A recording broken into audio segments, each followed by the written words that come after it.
Les Touaregs ont un alphabet, ou plutôt des alphabets, parce qu'ils peuvent varier selon les régions. Ceci étant, même s'il y a des différences régionales, il y a beaucoup de lettres qui sont communes à tous les alphabets Touaregs. Et en dépit de leurs différences, ils se ressemblent suffisamment pour qu'on puisse dire, comme l'a proposé Lionel Galland, qui est le maître des études berbères en France, les Touaregs ont des alphabets, mais une écriture. Cet alphabet, je vais me situer dans le cadre d'une région donnée où il y a un alphabet, ils utilisent assez peu. Leur littérature est de toute façon exclusivement orale et ils trouveraient bizarre qu'on transcrive leurs poèmes avec des tifinards. D'une manière générale, d'ailleurs, ils trouvent très curieux qu'on puisse écrire leur langue, enfin, sauf ceux, à l'époque où j'y étais, ont commencé à faire les premières années de l'enseignement à l'école primaire en touareg, dans les langues locales, les diverses langues locales du Niger. Donc les petits-enfants apprenaient à écrire leur langue, mais avec un alphabet latin, avec un alphabet français. D'ailleurs, les parents me disaient, c'est bizarre, on les envoie à l'école, ils leur apprennent rien, ils leur apprennent le touareg, ils le savent le touareg. Je leur disais, non, non, vous inquiétez pas, ils apprennent à écrire, c'est pas pareil. Et une fois qu'ils auront appris à écrire le touareg, ils n'auront aucun problème à écrire le français, parce que leur souci, c'était que leurs gamins apprennent à écrire le français, parce que c'est avec le français qu'on a du travail, c'est pas avec du touareg. Donc en tout cas, l'idée que leur langue puisse s'écrire ne leur vient pas. Ils n'imaginaient pas, à l'époque où je vivais parmi eux, que puisse exister, écrit avec leur alphabet, des livres comparables à ceux dont ils avaient entendu parler en alphabet latin ou en alphabet arabe. L'utilisation qu'ils en faisaient, c'était soit faire des graffitis sur la roche, ce que faisaient les jeunes gens, les jeunes bergers, quand ils étaient seuls, ils écrivaient sur la roche des petites choses qui étaient très généralement du genre, si je traduis, c'est moi, Mohamed, qui aime Fatimata, par exemple, ou qui salue Fatimata, surtout qui salue Fatimata. Awanek, Mohamed et Olerin Fatimata. C'est le graffiti de base, c'est ce genre-là. Ou bien, là, ça commence à se répandre, mais c'est peut-être un peu à l'usage des touristes, les forgerons avaient pris l'habitude d'écrire leur signature sur les objets qu'ils faisaient.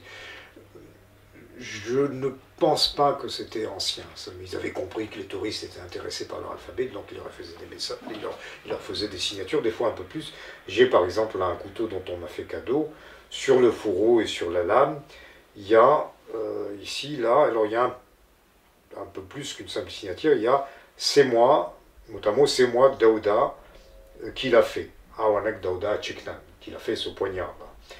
Et sur la garde du fourreau, il y a Awanek Achiknan Daryame. C'est moi qui l'a fait à Yamé. À Niamey, enfin, ils disent Yamé. Bon. Le plus souvent, ils se contentent de mettre c'est moi un tel. Awanek Moussa, Awanek Mohamed. Bon. Des fois même Awanek, donc c'est moi, oui. Et souvent même simplement Awanek. Bon, c'est moi, ça suffit. Bon.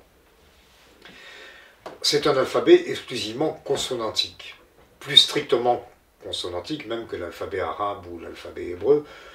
L'alphabet arabe, on note au moins les voyelles longues et on signale en principe le redoublement des consonnes. Dans la pratique usuelle, en arabe, on note pas les voyelles brèves. Dans les journaux, on note pas les voyelles brèves, on les note pour le Coran. Les Touaregs ne notent pas les voyelles et souvent ils ne séparent pas les mots. Ce qui rend le déchiffrement des graffitis sur la roche difficile, même pour eux. Surtout quand ce sont des graffitis un peu anciens où on trouve des signes qui ont aujourd'hui disparu. Car ces alphabets sont anciens.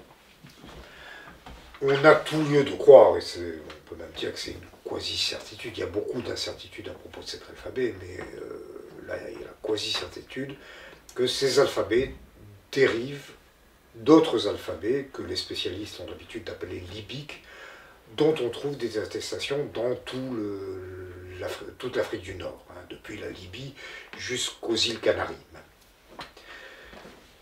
Ces inscriptions sont anciennes et même pour celles pour lesquelles on peut soupçonner une date, antique.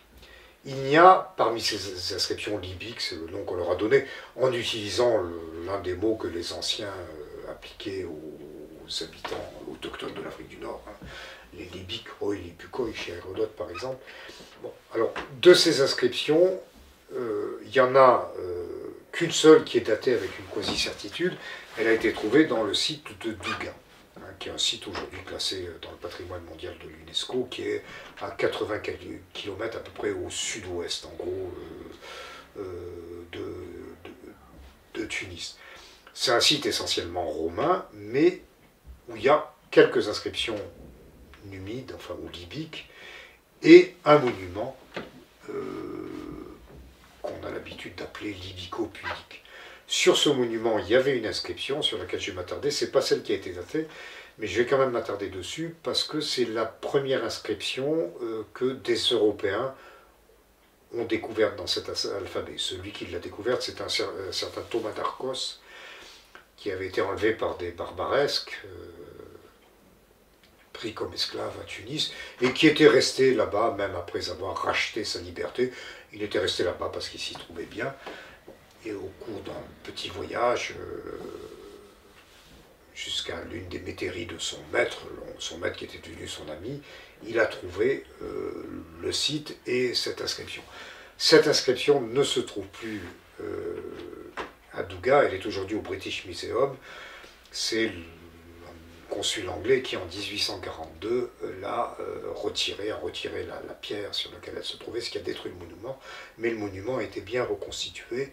C'est aujourd'hui le plus bel ornement du site de Douga. Cette inscription n'est pas datée, mais elle a un grand intérêt, c'est qu'elle est bilingue.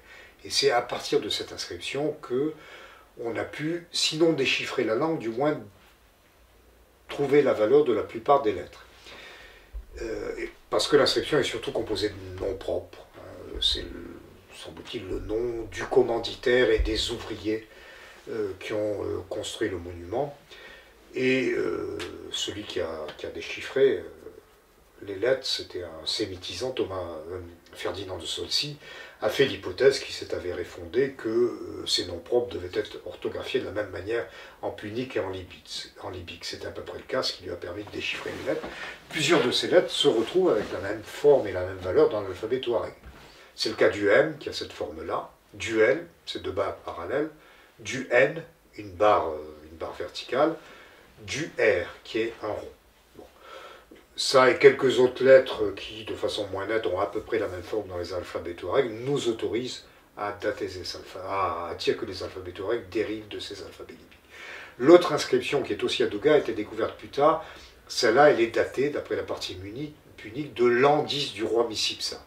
Micipsa, c'était l'un des fils de Massinissa, le prince numide qui a aidé les Romains lors de la bataille de Zama, à la fin de la deuxième guerre punique. Et l'an 10 du roi Micipsa, c'est 138 avant Jésus-Christ. Ça nous permet de dater l'inscription. Les alphabets sont antérieurs. Deux camps antérieurs, il y a des hypothèses qui circulent. Personnellement, j'ai des raisons de penser que c'est, ma fourchette va être très large, entre le Xe siècle et le VIe siècle qui sont apparus, sous l'influence de l'alphabet punique. Bon, voilà donc des alphabets anciens, qui remontent à au moins 2 millénaires, et très certainement 2 millénaires et demi, mais qui n'ont jamais porté une culture, c'est-à-dire que l'écriture que cet alphabet transcrivait ne portait pas une culture. La culture des Touaregs aujourd'hui, elle est orale. Bon, s'il y a une écriture qui serait un support de leur culture, c'est dans la mesure où ils sont musulmans, et où quelques-uns d'entre eux savent un peu lire l'arabe, c'est l'écriture arabe. Bon. Aujourd'hui, il commence à y avoir des Touaregs qui écrivent en français, mais c'est pas cette écriture qui porte leur culture. Et pour les anciens numides à qui nous devons les vieilles inscriptions, pour les élites numides, on a des raisons de penser que leur langue de culture, c'était le grec, comme dans tout le bassin méditerranéen à l'époque.